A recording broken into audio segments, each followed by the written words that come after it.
Hi, I'm Jennifer Potter, Executive Director of Be Well Texas. Too many people are struggling alone these days, and alcohol and drug deaths are increasing.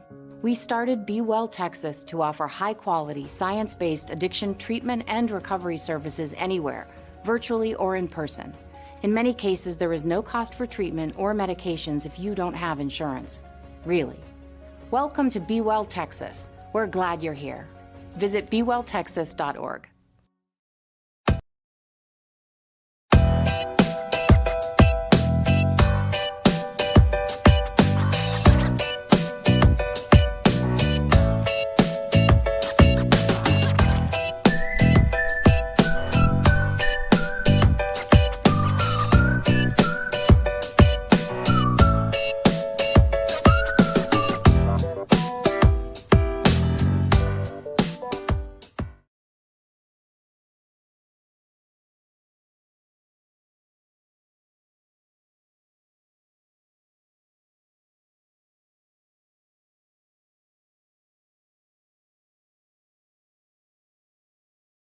And wow, are we off to a great start, huh? Get it out of the way early. Yeah, wow. Well, welcome to March to the Pod, presented by Eternal Roofing. We're on Season 2, Episode 9 this week. We are going to beguile the Bobcats. Ben, that is what we're going to do. We're going to recap the Cats' American football and European football wins over New Mexico State on homecoming weekend. Give the golf team some love. And preview this week's H-Town Showdown against Texas State at NRG Stadium. My name is Corey Hogue, and I am your host and producer and the non-FBS insider at Dave Campbell's Texas Football. Find me on your favorite social media channel at Corey Hogue Sports. It's all one word, CORYHOGUE Sports. The knowledge of this show is provided by the creator and manager of Sports of SHSU. Again, all one word on Twitter and Instagram. He's the chief operating officer of the Cat Fund, but you already knew all that if you're watching live on Facebook or YouTube or Twitter. And guess what? He's a proud Bearcat alum. Shocker, Ben Sorrells. Ben, it was a heck of a week for the Bearcats. All the way around, many different sports. But I want to start with something that happened last night. And I'm watching, and I've got a good friend that is a Yankees fan. And, he texted me, and I knew he was watching the game by the text I received at certain points. It was not – all it said was, damn it, that wasn't good. And I was like, well, he's watching the game, right? Like, I know what he's doing. And so when this week Colton Cowser stepped up here in a game that still was very tight and felt like October baseball last night watching it, and he hit this bomb. When it left the bat, my reaction was unbelievable. Listen to the sound when Colton Cowser connects on this home run. One-run lead. Cowser bombs away. Colton Cowser. Oh, my goodness. That ball is all the way to Westchester. More towards Long Island, actually. But the milkman in the house, huh? Stretch one out, kid, and he stretched that one out. 432 feet. A little eighth inning insurance, and ain't the milk cold. 114 off the bat. I don't give a damn where that ball was hit to. It was crushed. It might have been hit to Huntsville from there. When it hit that bat, it had that different sound. You don't get that hollow wooden bat sound very often. Man, he found that on the sweet spot. Yeah, and the right fielder didn't even move an inch. That's how you know it's crushed. Most guys will at least give it a look, but he didn't move an inch. On TBS, they were talking about how it went into the shadows. You hardly see a ball, even from Aaron Judge, hit into the shadows. 432 feet, over or nearly 114 miles an hour. It was an unbelievable shot. And congratulations to Colton Cowser and the Baltimore Orioles. They are in the playoffs. They clinched their spot yesterday. But that wasn't all last week for the Bearcats. Ryan O'Hearn, too. Do what? Ryan O'Hearn there with Baltimore too. I don't know if you saw that post game with both of them. Yes, I glanced over it. Like I remember seeing it, but I didn't like stop and pay attention to it. If that It was just them having a moment talking about Sam Houston while popping the bottles in the locker room after, which was pretty cool. that would have been great for the producer to clip and put on here, but he did not. So we're going to move on into golf this week. It was a heck of a week for the golf team. The men were at the Nebraska Get Her Done Invitational. Ben, who do you think that was named for? Get Her Done Invitational. Larry. Where is Larry from? I'm assuming Nebraska, and I think he is from Nebraska. He's from Florida. Oh, he is? Yes. He seems like he'd be from Nebraska. Oh, well, of course. But yeah, no, he's actually from Florida, worked his bit in that voice in Florida. And then somehow he got connected to a Nebraska. I'm not sure. He might have gone to school there or something. But I think that's when, he's from Florida. He went to Nebraska, and that's when he figured out that, hey, these people talk different. And so he started using it and turned that into a lot of money. Yeah. I mean, it just sounds like his normal voice at this point. Yeah, well, it does. When you hear his normal voice, if you Google it and find videos of his stand up before, it's good God, man. It's so much better as Larry the Cable Guy. Right. Yeah, it is. Anyhow, back to the golf. The Bearcat men were at the Nebraska Get Her Done Invitational, and Hugo Trometer, is that how you say his name? It's close. That's how I'm going to say it. And if it's wrong, I'm sorry. Hugo Trometer took the individual win with this putt.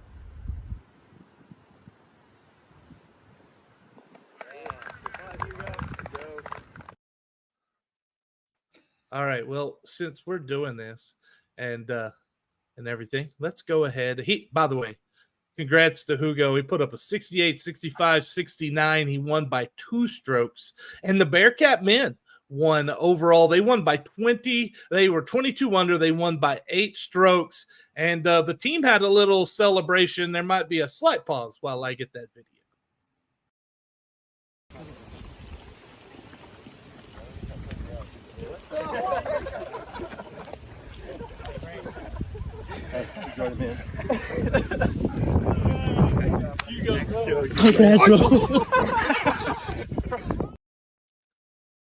Man, those golf guys, man, they celebrate wild. Oh, crazy. Need to tone it down a little bit. And after he made that putt to win, did you hear the golf clap? That was an impressive golf clap. It's a golf clap if I've ever heard one. Very enthusiastic golf clap. Oh, God, I love golf. All right. The women, they hosted the Bearcat Invitational, Ben, and as expected, they kind of took care of business overall, as we see right here. If you're watching on the screen, they shot a 280, 284, 286. They got a little worse each day, but that's all right because they finished 2 under and they won by 37 strokes right there, with second place being Tarleton, followed by Texas A&M Commerce. Grace Jen was the champion. Again, this is no surprise. We talk about that a lot. She was posted a 10 under 203. Amelia Guo, is that how you say her name? Looks like it, yep. All right, sounds good. That's what we're going with. Finished 4 strokes back at a 207. And Gracie Heinley, is that it or Heinley? A little blurry, but I'm going to go with what you said. My words were blurry, or do you need no, glasses? the screen. The screen is a little blurry. That's what happens when you get screened up sometimes. She tied for 5th. She was a 10 over 223. Congratulations to her. Congratulations to the Bearcats golf. And Ben, this just seems like just another time. They're in the fall and they're getting ready for the spring, obviously. But they seem like they're really on track for another good season when that spring calendar rolls around. Yeah, kind of same thing as normal. Brant Kieschnick's got him moving. Jenna Young's got him playing really well, and especially the women. I think they placed second in their first event up in Wisconsin. Grace Jen won that event also. They come back and place first in this event. So women are really rolling. Men had a little bit of a difficult start the first tournament, but really bounced back in Nebraska. So, I mean, that's just kind of what we've come to expect from these two teams, is a lot of winning. It is. And they're doing it. So congratulations to the golf team, the men and the women. Big time wins and doing things well. Hey, also, if you're watching right now live, send in a comment. You get comments. We see them. We will answer questions. Whatever you have, let us know, please. I want to take a moment to say a big thank you to our sponsor, our friends over at Eternal Roofing. Listen, if you need anything commercial or residential, roofing or general contracting throughout the Hill Country and Houston area, these are your experts. They offer free detailed roof inspections, fast professional service, no high-pressure sales pitch, exceptional workmanship warranties. They only use the best. It's CertainTeed shingles, known for their superior weather resistance, exceptional longevity, and stunning aesthetic appeal. If you're watching, you see the numbers there. If you're listening and you need a number, get that pen and paper ready, because here comes 2 numbers and an email address. That's right, double prizes. In the Hill Country, area code 830-251-5673. Montgomery office is area code 936-215-8539. Or you can email taylor@eternalroofingtx.com. Well, it was homecoming week, and the golf took care of everything they had to do. The football team went out against New Mexico State, and the Aggies actually got the scoring started first in this game with a 32-yard field goal, and that was before Hunter Watson decided to, well, do it himself and give the Cats the lead. To the underneath route and Smith. Bearcats' first trip into the red zone again. It's Watson keeping. He's got room at the 30. Look out, he could take it home. It's Hunter Watson from 46 yards for the touchdown. And Sam Houston answers the field goal with a touchdown drive of their own to take a 6-3 lead. And that gave them a 6-3. They end up getting the extra point for a 7-3 lead. And that is not the right one there. Let's get the right one on there. There we go. This play, what impressed me about, well, let me ask you first, Ben. What do you see about this play that impressed you? I mean, incredible play. I think the top end speed from Watson was pretty impressive. I know the blocking was really good, but it kind of just shows the extra gear that Watson has that he can get to if he needs to in open space. I mean, he's made a lot of good runs, but to kind of see that speed in open space was really cool to watch. Yeah, listen, that was excellent. And you mentioned the blocking, and sure enough, let's roll through this as we roll through the play here. This is a read option, right? And so the quarterback is reading, well, he's reading these guys over on the left, that if you see them at the 49-yard line, they've gone all the way around the left tackle and put a wide open hole. And then you got the center and left guard there making just, look at that path. Like you see right here, just a lane to go. They've got numbers. The only guy left up there has got a blocker with him, and Watson makes that cut, and it was house from there. Yeah, and the 2 edge guys kind of fell down, but even if they were standing up, the tight end's there to kind of give them enough of a block to keep Watson moving. So even if they're standing up, it's still a house call. Oh, yeah. Yeah, no, yeah. And the fact they went around just made it a little bit easier of a house call. That was a 46-yard touchdown run for Hunter Watson. And then it was the defense turn. We got defense highlights this week, Ben. The defense get the ball back on this interception by Isaiah Cash. Seth Mason, 93, 6'3", 295-pound grad student out of Allen, Texas. Gowan comes up on the left shoulder. Fake it to him. Marucci wants to throw. Hit as he throws. Ball hung up in the air. Isaiah Cash with the interception at the 42. Has a convoy back the other way. Bounced off a man and dives to about the 34-yard line in New Mexico State territory. That ball may have been deflected just a little bit as it was let go by Marucci. It hung in the air, and Seth Cash says, thank you very much. Well, I think it was 33, Kendrick DeJure coming off the right edge. Watch the right side of that line, getting the pressure. Boom. Forces the errant throw right into the hands of Cash. And this Cash Money coming back the other way inside Aggie territory as the Bearcats set up shop at the 35. Cash Money, Ben. Cash Money on the call by Ken Moore. Tom Franklin play-by-play there. Ken Moore was the color. And, hey, Ken Moore, give him credit there. He got the right guy that caused that interception because it was the pressure off the edge that got to the quarterback that caused that errant pass. Yeah, Kendrick Dior, who has kind of had a very up and down first couple games, and including kind of a screaming match with Keeler on the sideline of a previous game, came up and had a massive game in replacement of Isaiah Nixon. He had 6 tackles. QB hit there for the interception. He had a forced fumble. It was just huge. So a huge game from Kendrick. And then Isaiah Cash also, I mean, INT kind of falls right into his lap, but then he goes and trucks one of the New Mexico State offensive players and knocks his mouthpiece out. And so just a really good play all around, a lot of physicality.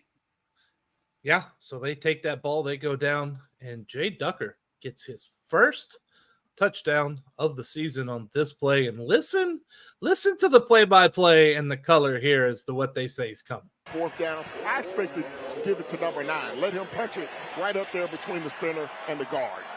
Don't mess around. I faked to him and let Watson go around the end. They give to Ducker. He slams forward, and this time he is in. Touchdown, Sam Houston.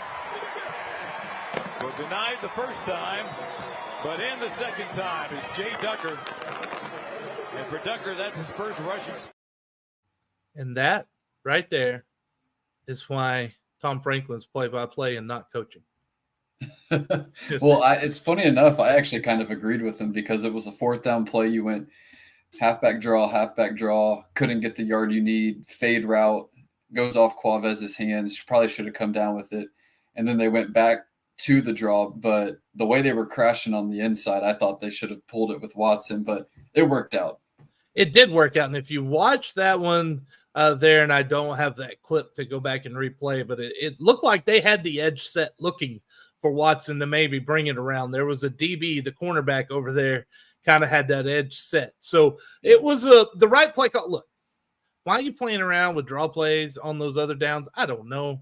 You stick it, you're 1 yard, you stick that ball in the end zone, you stick it right up your guard center, and you just power your way in. That's what you do. Yeah, it worked. It did. You could have done that a few plays earlier and not had to waste all that time. Yeah. Get Corey out there coaching. Dude, ain't nobody want to see that stuff. Let me tell you. All right. In New Mexico State, well, the Cats. Let me get back to this here. Sam Houston. They added another score in the second quarter, and again, it was all Hunter Watson. Zone goes in motion. Watson rolls, looking, going to tuck and run. He'll have the first down. We'll have a touchdown. Hunter Watson from 7 yards out extends the Bearcat lead to 20-3 with 6:26 left here in the first half. Great play call by offensive coordinator Brad Cornelson, giving them the RPO. I don't think that was an RPO. I'm just going to say, Ben, I think this was a rollout pass, and Hunter Watson saw the opening, saw that he had numbers and receivers standing in the way of defensive backs there, and decided to do it himself. Yeah, and the linebacker just stuck there with the tight end the entire time. And if you're going to do that, you might as well just run it in. That's what he did. Yeah, I mean, I'd be curious what the coaching would say about this, but it really felt like that was a called rollout pass because he had the guy. There was a guy that glanced. You can't see him on the screen right here. Glanced into the back of the end zone. You've got 3 guys over here. This to me is a pass play. Yeah, it's not an RPO. It's a P. Yeah, that's one decision only. But hey, they gave the Cats a 21-3 lead. That's what they led at the half. In the second half, New Mexico State, they intercepted a Hunter Watson pass. And by the way, he got a little banged up there. He come up a little gimpy, and they eventually replaced him. But before they did, he threw an interception. Don't worry, though, Ben. We're not going to show that. We're going to show Caleb Weaver getting the ball back on the very next play. Long, and Cox was there to say thank you very much. So put it to New Mexico State 31-yard line. 1st and 10. Still 3:16 left here in the half. Marucci throwing deep down the far side. Intercepted back by the Bearcats at the 33-yard line. Diving out of bounds with Iman Allen. No, that is Caleb Weaver. 3, not 7. Weaver, the reigning Conference USA Defensive Player of the Week. Showing you why as he gets another INT right there. Well, both of these quarterbacks make the same mistake. Waiting too long in the pocket. You see the pump fake. That allows the safety Weaver to get over in coverage and pick that football off. So back-to-back picks by the safeties. You cannot wait that long to deliver the football when the receiver is open early. Ben, I'm not going to sit here and tell you that I'm a football savant. I'm not even going to tell you that I played college football because I didn't. I'm not even going to tell you I played high school football. You want to know a secret? I didn't. But I've watched a lot of football. I've studied a lot of football. And I don't think Ken Moore could be more wrong on that play. I'm just saying, in more ways than one, as we go through this play, and the stream was a little choppy a lot of times on Saturday, so that, on the replay, you get what came across. So it is a bit choppy there if you're watching and wondering why. Again, there was good pressure coming off the edge on this play. That's not what caused this. Okay, and yes, 7 was there too, but Weaver got the interception. We're going to show, when they go back and show the replay here, they're going to show the pump fake. This was Ken Moore was talking about. Said the pump fake, if you watch what the pump fake was designed to do, Ben, the pump fake's designed to get the safety to bite on the pass. And right there, pump fake, safety bites. The problem is he didn't, A, throw it long enough, and B, his receiver wasn't fast enough. Right. Yeah, and I mean, even if he puts it on the dot, I mean, he's probably not going to catch it because it's good coverage. And so, I mean, it's underthrown. Even if it is thrown well, it's going to be at least deflected. And so it's just a bad throw overall.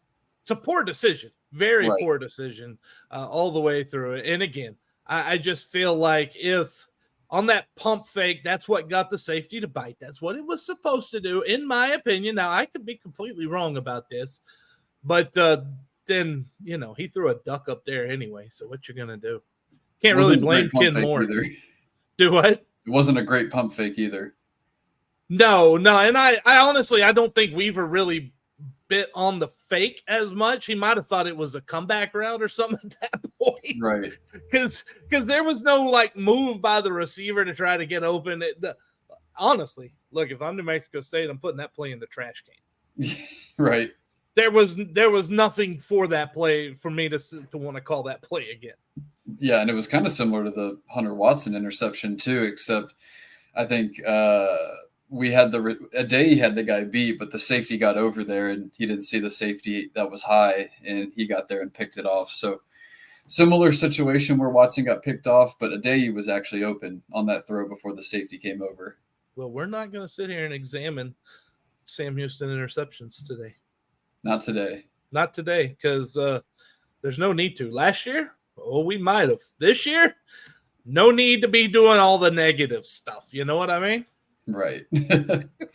Anyway, Season 2.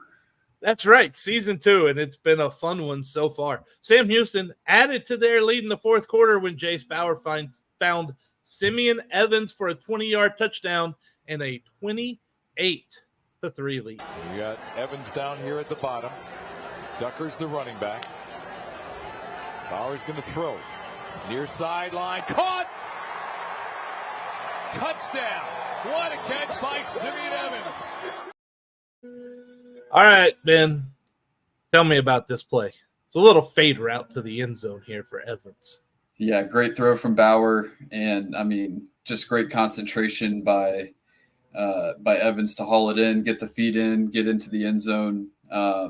Just really good. I mean, it's not even bad defense by the corner. It's just better offense from Bauer and Evans, and so just really good execution. You are 100% right there, my friend. That was such a good pass. Put where it was either going to be his guy or out of bounds. That's where he put that ball. Yep. And the defender is right there on his hip. And when a defender's on your hip, that is hard to concentrate and bring that ball in. But Evans did a tremendous job to do that. And then he got up and gave some, we call it Bearcat ears. Is that what we call that right here? I don't know what we call it, but if it results in touchdowns, I hope we continue to do it. Let's see. Bearcat ears right there, Ben. Yeah, that's what we'll call it. That's what we'll call it. The Bearcat ears. Yes. New Mexico State went on to score a touchdown midway through the final quarter. Christian Pavon hit a 46-yard field goal for the Cats to cap off a 31-11 victory on homecoming in front of another tremendous crowd. Ben, 13,059 for this game, and average through two games. And I got all this, by the way, from Sports of SHSU on Twitter. Yeah, who's that guy? Well, he's good with math because he's got an average of 14,097 through two home games. I got to tell you, Ben, I think when Sam Houston envisioned the talk about going FBS, this is what they actually envisioned. I wouldn't see an average crowd of 14,000 at two home games, two regular season home games as an FCS squad. I just don't think it would have happened over the course of the last few years. You can tell me if I'm wrong.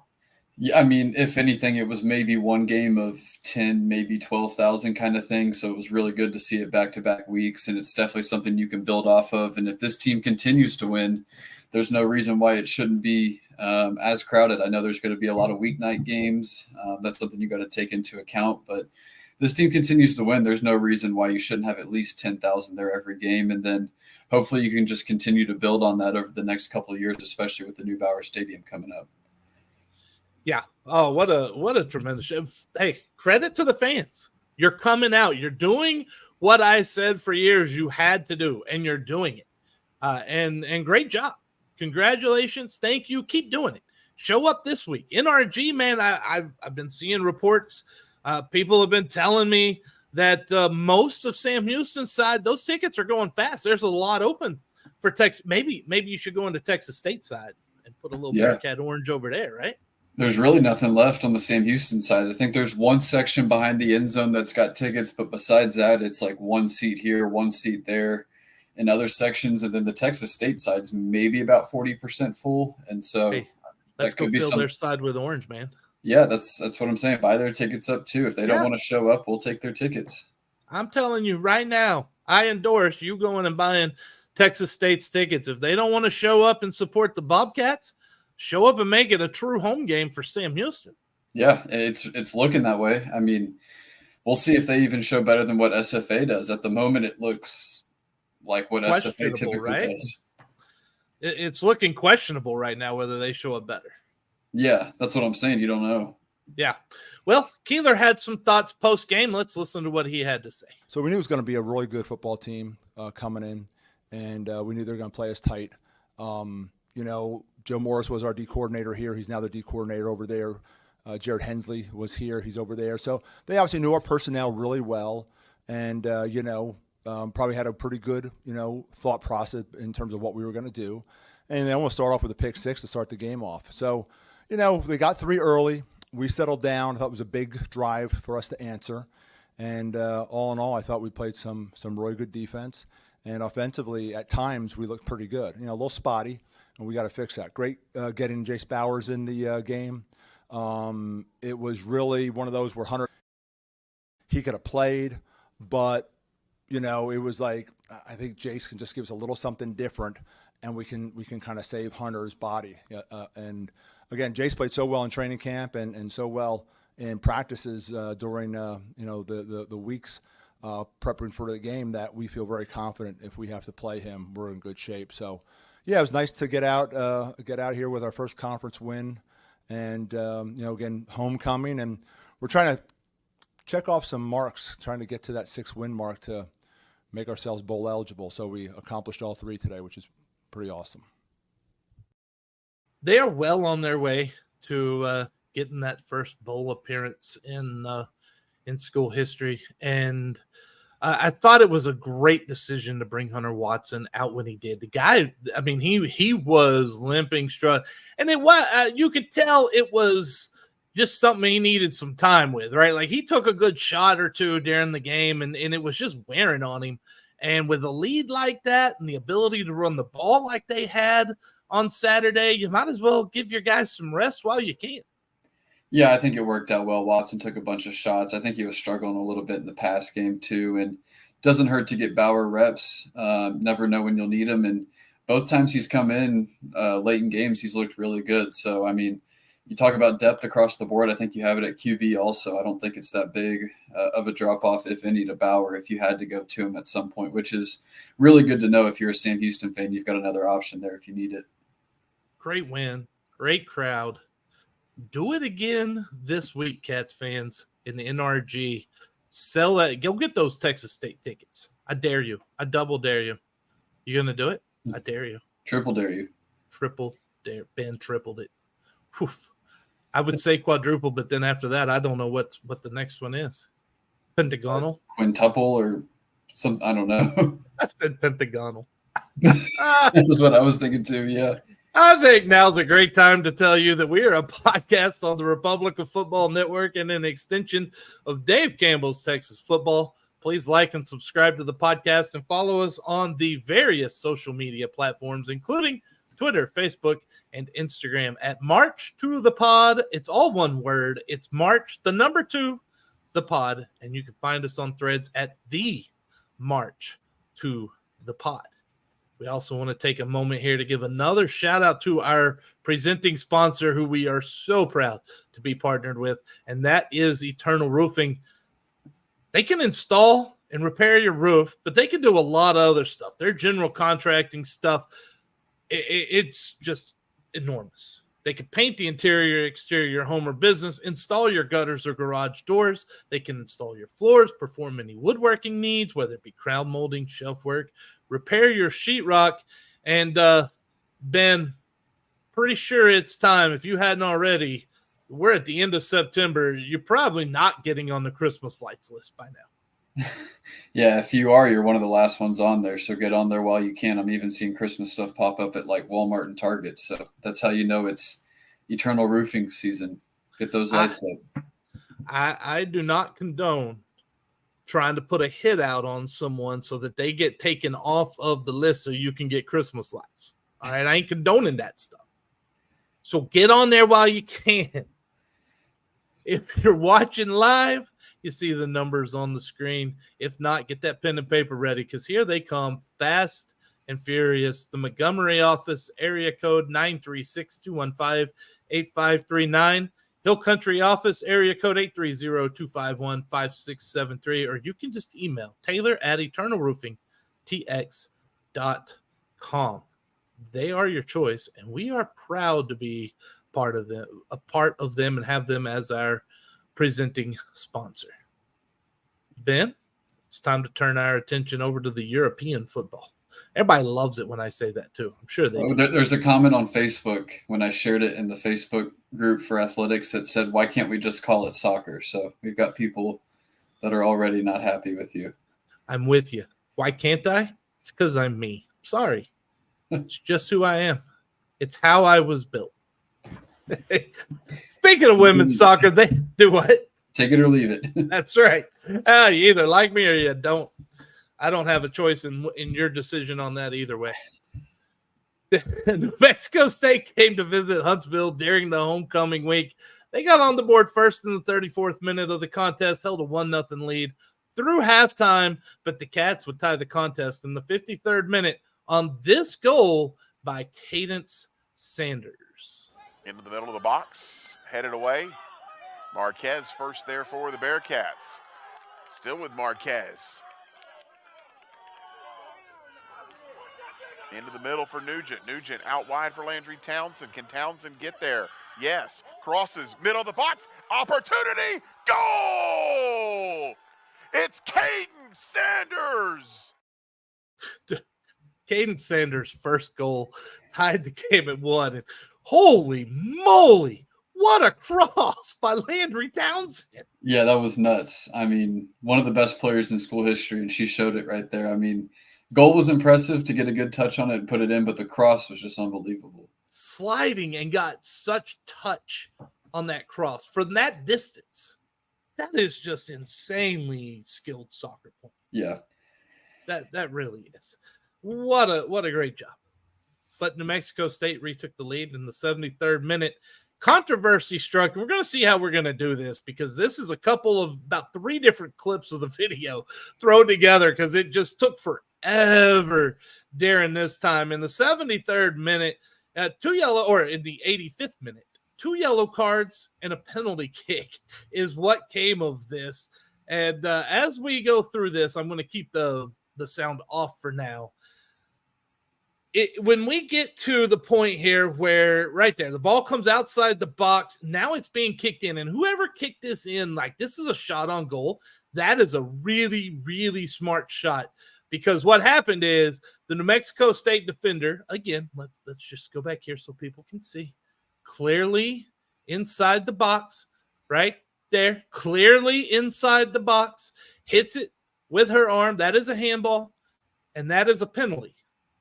But it gets a little bit crazier after that bit because now there's the yellow card. Okay, we got the yellow. Now we're going to get lined up. We're getting ready for a penalty kick. Landry Townsend is up there and tell me this isn't a little gamesmanship here by New Mexico State because right as Landry gets lined up, gets ready to go, boom, somebody else says something, gets another yellow card. Gotta love it. A little bit of feistiness. Oh, yeah, that was a little gamesmanship there by the Aggies. But, didn't really work for you because once the ref got the second card put out, Landry Townsend took over. Townsend steps up, fires, scores! The Cats have equalized here with 5.5 minutes left.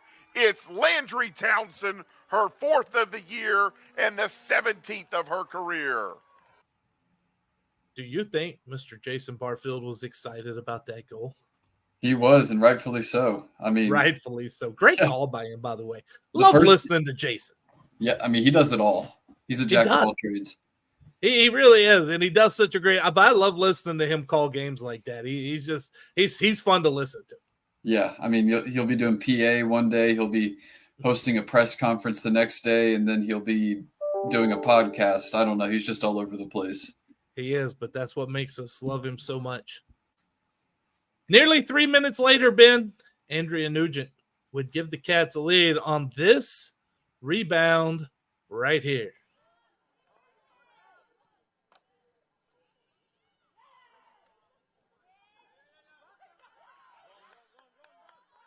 Headed on, Sims gives chase. Sims is there.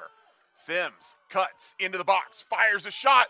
Knocked down, follow up, goal! Andrea Nugent has given the Bearcats the lead. And I do apologize for the lack of sound in the beginning. I pulled it back to show where that play kind of started for the Cats on that rush. But let me tell you, the shot right there by Indigo Sims off the goalie. And the goalie did a great job. That goalie was so mad. Did you see her reaction after that goal? Yeah. She was furious at her back line for just letting 2 people run up there just unmarked right there. Yeah, that's exactly what I was going to say. If she didn't get it, there was another player right next to Nugent that would have picked it up. So backline didn't do a great job there for New Mexico State, but we'll take it. And another interesting thing with those last 2 goals is Sam Houston scored 15 goals so far this year, and 10 of them have come after a hydration break. So including 2 of those. So they were 8 of 13 after hydration breaks, and now it's 10 of 15. So if there's a hydration break, you better watch out. They know how to hydrate. What do they put in there? Any secret to what they have in the hydration bottles? It's the secret stuff from Space Jam. Secret sauce. Andrea Nugent was named Player of the Week for Conference USA with that goal. The women's soccer team plays at Jacksonville State, 7 p.m. Thursday, ESPN. That just got changed a couple minutes ago. Friday at 1 o'clock now due to weather. Okay, Friday at 1. Oh, they're in the path of that hurricane coming. Yeah, so they pushed it back. Well, good luck getting that one in. We'll see. Yeah. Goodness gracious. So the Cats, they beat New Mexico State 3-2. Just tell us, but for those of us who don't follow soccer or European football, if you prefer, how big a win is this for the Cats? What kind of a statement does this send to open Conference USA with a win over New Mexico State? Yeah, so there's approximately 300 Division I soccer teams or so in New Mexico State, and the RPI was ranked 69th. So obviously pretty highly ranked nationally. They had also tied a top 25 USC team earlier this year and beaten Oregon, had New Mexico State. So they were also picked second in the Conference USA preseason poll. So to get that win is huge. And to top it all off, they were the team that knocked you out of the conference tournament last year in the semifinals. So really quality win, and was good to get some revenge. Yeah, no, it was. It was a very nice win, and a great job by the women's soccer team. Keep that going. This team, you were high on this team coming into the season, and I think they're showing why. Yeah, I mean, they're 4-3-2 at this point, so they've picked up points in 6 of their 9 games, and so I mean they've been playing well, and New Mexico State's one of the better teams in the conference, and so I mean they've got a shot to really go on a run this year. You know, one of the greatest things about Sam Houston right now? Just keep winning. The Cat Fund, man. Oh yeah, that too. Cat Fund, yeah. Tell us about the Cat Fund and how people can get signed up for the exclusive content and then the exclusive forum on catfans.com. Yeah, go to cat-fund.com. Thanks to my producer for putting it right there at the bottom, and you can sign up and become a member today for as little as $10 a month. And definitely a great time to become a member to support these athletes. And like you said, the exclusive content everybody gets. There's other perks, but exclusive content is up almost daily. We've had so much this week. We've had a couple exclusive articles, recruiting info for both basketball and football, what jersey Sam Houston is going to wear this weekend, see it there first. And so a lot of good info there, and you get to support Sam Houston athletes. Definitely want to sign up today at cat-fund.com. No doubt. Get in there, get signed up. It is definitely worth it. And there's a lot of things that goes on in those forums at catfans.com. Yeah, there is. Yeah. So at least nothing that's getting national attention for whatever. Let's not go there, Corey. Hey, let's give another shout out to our good friends over at Eternal Roofing. Listen, hey, they are Bearcat alums. Taylor is a Bearcat alum, and we love when Bearcats support other cats.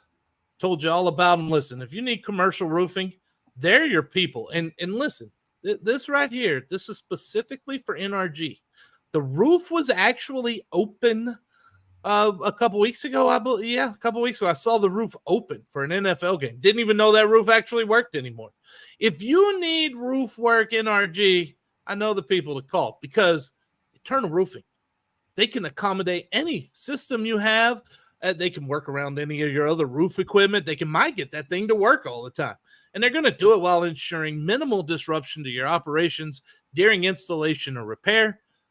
Go to eternalroofingtx.com. Click on the gallery. See photos of the tremendous work they do.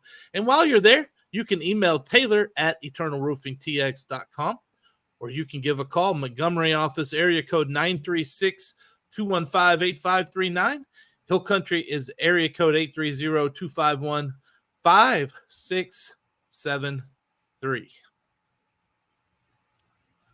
Well, it's the week that we beguile the Bobcats. What do you think about that phrase, Ben? It's about as good as I could come up with, so I'll take it. All right, we'll go with that. 2 p.m. Saturday inside NRG Stadium. If they need roof work, we know who to call. Eternal Roofing. It's the H-Town Showdown between Sam Houston and Texas State on ESPN Plus. This one feels like a game that should not be on the Plus, Ben. Yeah, definitely should have been flexed to like an ESPNU, ESPN2, or CBS Sports kind of thing. Yeah, definitely should have. It was not. Here's what Coach Casey Keeler had to say about the Texas State offense. I love what they do offensively at Texas State. I think their O coordinator is one of the great young O coordinators in college football. I really do. Willie Fritz had called me to talk about, offensive coordinators he was hiring, and I actually, recommended Texas State's OC as a guy that he needs to keep a lookout for. So really well coached in offense. Boy, they got some skilled kids on the outside. They play with all slot receivers. They don't have the big guys like we do. They have all slot receivers, very twitchy. And then, the running backs are really outstanding. And it's a big physical offensive line. So, and the quarterback, was a player of the year in the conference last year. So, yeah, there's no question it's going to be, a real chore to slow them down. But we've played some pretty good defense. And it should be a really good matchup, our D versus their O. And, we're going to get Isaiah Nixon back this weekend. Could have played last weekend. Just we felt we didn't want to put him in harm's way for the rest of the season. Want to get him back 100%, and so he'll be 100%. Davion Armstead's back. So getting those two pieces of the puzzle back is a big deal for us defensively, and we'll need them. We will absolutely need them. But yes, you will need them, because this Texas State team, by far, they're the best team the Cats have played since UCF, and not as good, in my opinion, as UCF, but I think this Bobcats team is pretty close to there. And who he was talking about in that game was Mac Leftwich, or in that piece, the offensive coordinator. Mac Leftwich is the offensive coordinator. By the way, for people who are wondering right now, area beautification is going on outside during the podcast. It seems like they chose Wednesday at 4:00 every week for this. And also, the wife had to go back into the office now for a little bit. She took a different position at her job, and so she's going to be like coming home soon. So you might hear a little bit of like the puppy or something being excitable. Not allowed. Okay. I'm just kidding. You're not going to stop it. I'll tell you that. You know what? First off, Casey Keeler is right. Mac Leftwich is one of the top young offensive minds in football. He was with GJ at UIW. GJ, no doubt, took him with him when he got that Texas State job. This is going to be a challenge for the Cats defense. Yeah, and I think it all starts up front. The name you got to know is Jordan McLeod for Texas State. Has played at a couple different places now. If I remember correctly, it was USF to Arizona to JMU, now to Texas State. I think he's got over 7,000 career passing yards, was Sun Belt Offensive Player of the Year last year, like Keeler mentioned. And so really talented guy. That's kind of where it all starts for them.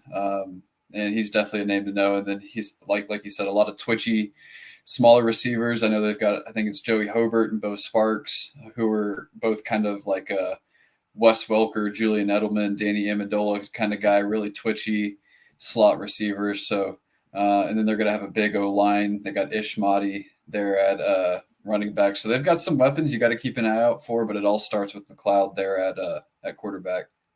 It does. They are going to be pretty tough to deal with on this one. Hey, before we get going into the kind of the picks and predictions and stuff, let's take a look at the overall game by game so far this season by Sam Houston and New Mexico State. The overall grade is right there along with how they did against Hawaii. Notable that the passing game was down a little bit, Ben, but what I like about it here is, and Keeler talked about it, they were running the ball so well, there was no need to worry about passing it. But the pass blocking grades were really solid. And to me, I care more about that than I do the passing game grade at that point. Yeah, I think with the way New Mexico State was playing defense, how many guys they were dropping, 7 or 8 in coverage at times, especially early in the game. You should have pass blocked well, and you did.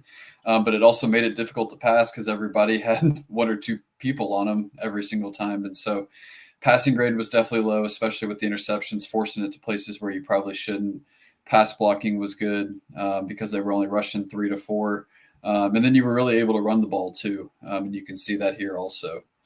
The run game was good, but the run blocking did not grade out well. In fact, the run blocking hasn't really been as good as it had. The first week was the best by far. I mean, thankfully, you've got such a dynamic offense and so many options with that kind of RPO, triple option kind of scheme that they run, to where even if you don't block it up great, I mean, it's just so hard to account for everybody and all the weapons you have. So obviously would like to see it be a little better, but not a huge concern, just because I think the offense can kind of scheme itself open in the run game, and if you got some pretty dynamic weapons. Yeah, well, I mean, I'm not saying I'm like concerned, but I am. That is something that, especially when you're playing a team as good as Texas State, that does give me a little pause going into the week. Yeah, we'll see. I mean, they've got a really good edge guy in Ben Bell. He's definitely a name to watch there. That's going to cause a lot of problems on the edge spot. No doubt. All right, so when Sam Houston is on offense, this is what PFF.com thinks it will look like.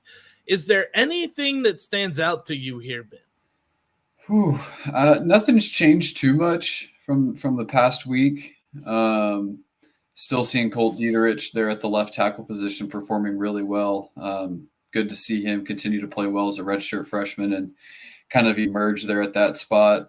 Would be interested to see when Orion Irving can start to get on this list. We started to see him for the first time last week, so you might start to see his name pop up at right tackle, but nothing too surprising here. I'm surprised Elijah Sone's so low. That might be because he just hasn't offered a lot in the passing game, but he's done really well blocking. So nothing too crazy from here. Ben Bell standing out, obviously, with the highest grade for Texas State. Yes, and listen, that's where I was going to focus right there is when I talked to Lamar coaches came away very, very impressed by Texas State's D-line in their opening game against them, and I can see why right here. That is a very solid defensive line that the Cats are going to have to deal with. It is, yeah. You definitely got to account for Bell, and the right tackle spot has kind of been your weak spot, so that's definitely going to be a matchup to watch. And then another thing to note here is Harris, the linebacker for Texas State, is out for the first half because he had a targeting ejection in the second half against Arizona State. So going to have to rotate a second stringer in there for them probably, it looks like. Awesome. Well, then when the Bearcats go on to defense, this is what it looks like. What stands out to you about this on the now they go nickel defense, by the way, just to throw that out there. What stands out to you on this, Ben? I mean, and Keeler's talked about it. It's got to be the DB play. I mean, you've got Cash, Jimerson, and Fisher all at 70 or above 70. And Weaver's got a conference player of the week under his belt, and he's got a pretty good grade. And so secondary has played extremely well so far this year. It's going to be interesting to see how they match up against Texas State. A lot of the teams we've played so far this year kind of have those big X outside receivers, and Texas State's going to be a lot more twitchy, a lot more speed. So we'll be interested to kind of see how they match up against the speed compared to the size. Yes, it is a different type, and that this offense moves fast. They are very quick, very focused on speed. That's what Texas State and G.J. Kinney focuses on, and speed can give you fits. Yep. It really can. We haven't really seen that matchup just yet either. No, so this is going to be interesting. The other thing here is look at, again, offensive line, defensive line play. This might be two of the best tackles they've seen this year. Yeah, and I'm surprised they don't have or is his first or last name Nash? Is it Nash Jones or is it his last name Nash, the offensive lineman for Texas State? I don't know. I just know he's very good for them. He's been a starter for them for a while. So, and they're a the big left offensive guard. line. Yeah, they are a big offensive line from what Keeler said, and just from the film, they look big. They're going to be tough. This is going to be a tough team, and the line shows that. It has Sam Houston 8.5-point dogs plus 247 on the money line and over under of 56.5. Most of the cash has been on Texas State, whatever. Tickets right about 50%.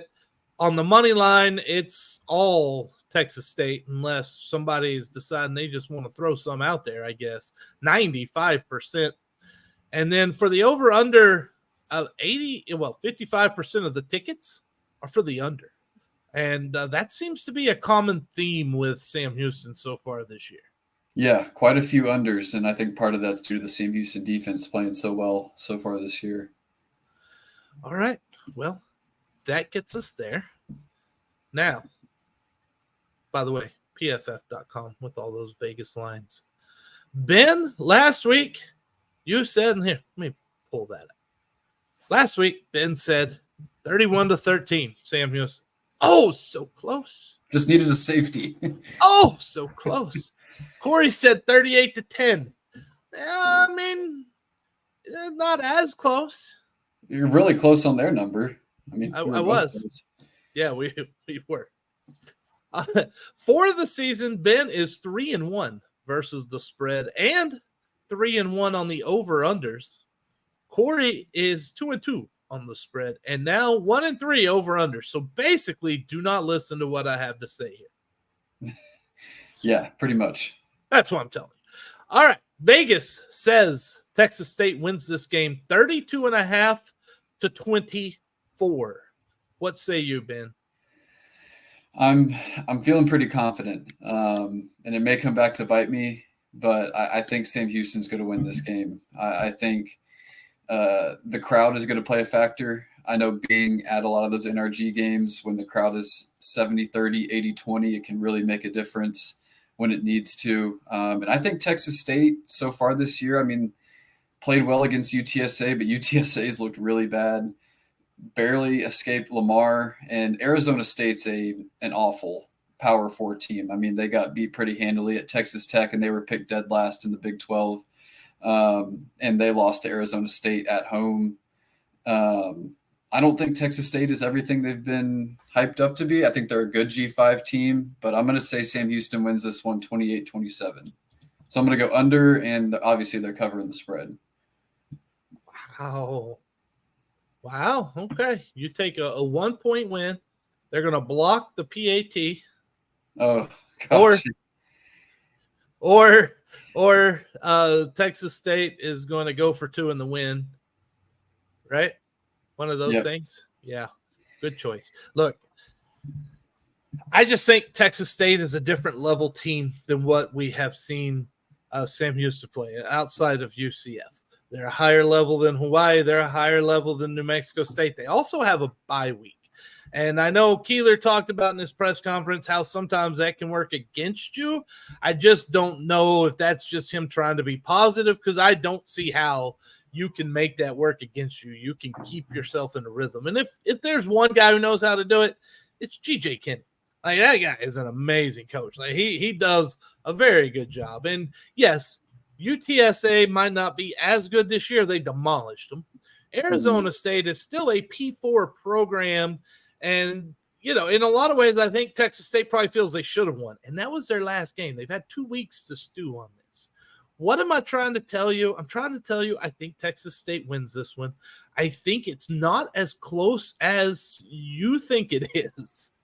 I have it 35-21 Texas State. I just feel gut feeling they're about 2 touchdowns better. And so I'm taking Texas State to cover. If you're a Sam fan, be very happy about that. And I'm also predicting the under, so put that money on the over. Hopefully your betting advice is right on the over-under, and hopefully it's wrong on the spread. Well, that's one way to look at that. We'll see. I mean, it's going to be – I think it's 2 very evenly matched teams. I think whoever wins – it's not going to be a runaway. In my opinion, whoever wins, it's probably going to be 8 points or less. I don't really see it getting out of hand either way. Well, you just hope they cover, right? That's all you care about now. No, yeah. You want them to win. And if you do that, you know I'm going to have to clip it, and we'll have to put that out there next week. We'll see. That's right. Hey, thank you, Ben, for joining on this podcast again. Thank you to everyone out there for listening and watching. Without you, none of this is even happening. Until next time, Ben, take us out with something that's going to get those cats that victory they need on Saturday. Yeah, show up early, wear orange, be loud, and beat the Bobcats. Beat and beguile the Bobcats.